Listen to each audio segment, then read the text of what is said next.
Hello दोस्तों, स्वागत है एक बार फिर से आपका मेरे चैनल पे लीगल न्यूज 127 पे। दोस्तों, आपने सही देखा, जैसे मेरा थंबनेल देखा कि पत्नी मायके जाकर बैठ गई है।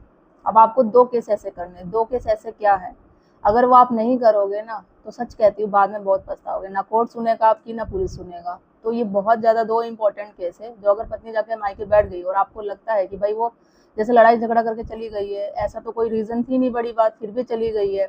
अब आपको लगता है कि वो जाने के बाद पक्का आप पे केस करेगी करेगी, तो क्यों ना आप उससे पहले केस कर दो, फिर जिससे आपको बाद में पछताना ना पड़े। तो ऐसे दो कौन से केस है, ये जानने के लिए वीडियो पूरा आपको देखना पड़ेगा। चैनल पर नए जुड़े हैं तो चैनल को लाइक करना, शेयर करना, सब्सक्राइब करना बिल्कुल मत भूलिए और साथ ही बेल आइकन दबा दीजिए ताकि आपको टाइम टाइम पे मेरे वीडियो की नोटिफिकेशन मिलती रहे।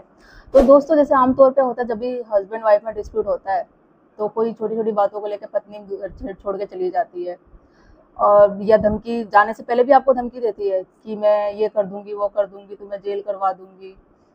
तो आप समझ लो उस वक्त अगर वो ऐसी सारी चीजें आपको धमकी दे रही है ना, तो मतलब पक्का अगर 100% जिस दिन घर छोड़ के गई आपका, वो आप पे मुकदमा करेगी ही करेगी। ठीक है, और वो एक नहीं दो चार मुकदमे, देखो तीन मेन जो केस है 498 डीवी मेंटेनेंस, ये तो हर कोई करता है। ठीक है, और उसके अलावा वो अलग कर दिया आप पे, जो भी झूठे इल्जाम लगा दिए, या आपके फादर पे लगा दिए, देवर आपके भाई पे लगा दिए, अपने देवर पे लगा दिए, तो और भी चीजें। अब आपको अगर वो पत्नी मायके चली गई है, कोई रिस्पॉन्स नहीं कर रही है, अब आपको लग रहा है कि भाई वो आप पे केस कर देगी, अब कैसे बचा जाए, तो आपको ऐसे दो केस करने हैं कि वो उल्टा दाव पड़ जाए और आने वाले टाइम में आपको भी पछतावा ना पड़े।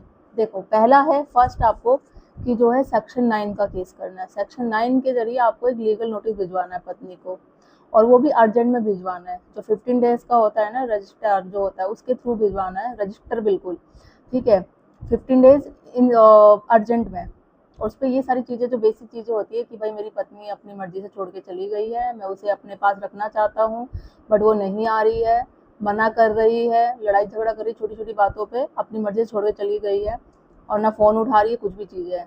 तो जब ये लीगल नोटिस भिजवाएंगे, एक कॉपी तो आपकी पत्नी के पास जाएगी और एक कॉपी आप अपने पास रखिए, ताकि इन फ्यूचर आपके पास वो प्रूव आएगा। अगर वो कोई केस करती है आप पे, चाहे 498 करे, डीवी करे, कोई भी केसेस करे, तो आपके पास प्रूव होगा कि देखो आपने लीगल नोटिस भिजवाया। सेक्शन 9 का केस भी क्या था कि पति तो रखना चाहता है, पत्नी की तरफ से ही है, वो खुद भी नहीं आना चाहती, कोर्ट की तरफ से भी नोटिस गया, कोर्ट ने भी उसको बोला कि आप अपने ससुराल जाओ, फिर भी वो नहीं आए, डिग्री आपको भी मिली सेक्शन 9 के।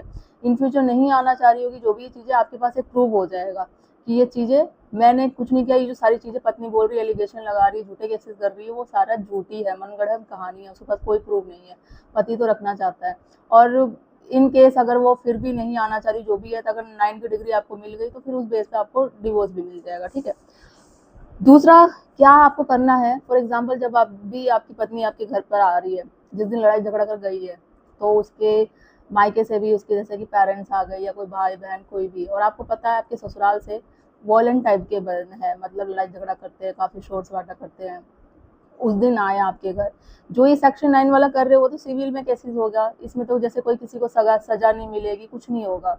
वो आप अपनी इच्छा जाहिर कर रहे हो कि पत्नी चली गई, मुझे, मैं उसको रखना चाहता हूँ, मैंने उसे नहीं भगाया, क्योंकि पत्नी तो ये आरोप लगाएगी पति ने मुझे मार पीट के भगा दिया है, ससुराल वाले रखना नहीं चाहते, वो दूसरी शादी करना चाह रहा है, और भी बहुत सारी ऐसी एलिगेशन लगा देते हैं।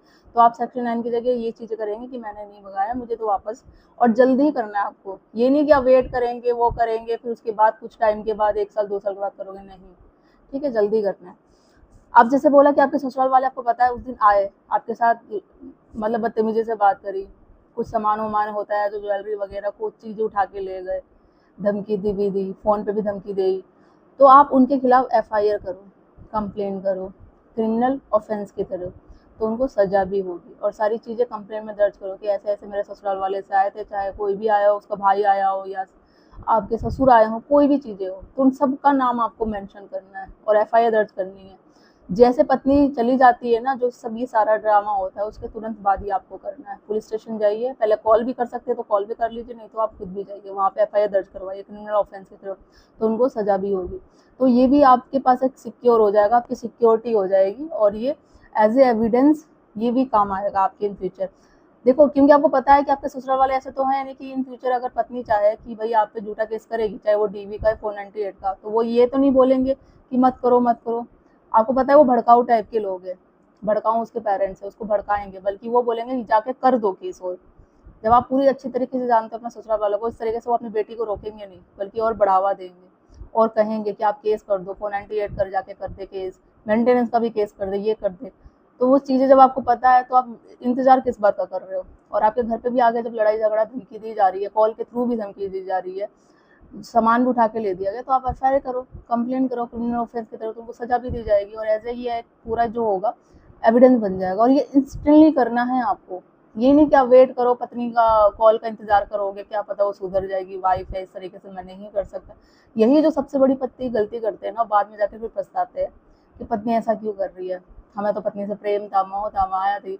बट वो जब समझ ही नहीं रही है, अगर आपको पति समझती है अपना घर छोड़ के जाती है, छोटी छोटी बातों पर इतना बड़ा रिएक्ट करती है, कोई कोर्ट कचहरी थाने पहुंच जाती है, आप पे झूठे मुकदमे करती है, वो नहीं समझती है। और रीजन कुछ भी कोई भी हो, चाहे उसका अफेयर चल रहा हो या फिर वो रहना नहीं चाहती आपके रिश्ते की वजह से, कोई भी चीज़ें हो, तो वो चीज़ें हैं। तो आपको ये चीज़ें इंस्टेंटली करनी है ताकि आपके पास ये दोनों चीज़ों का एविडेंस भी हो जाए, इन फ्यूचर आपको काम भी हो जाए और आप पे झूठे मुकदमे होने से आप बच भी जाए। और अगर मुकदमे लगा भी देती तो आसानी से तरीके से वो केस भी आप पे सारे खत्म हो जाते हैं।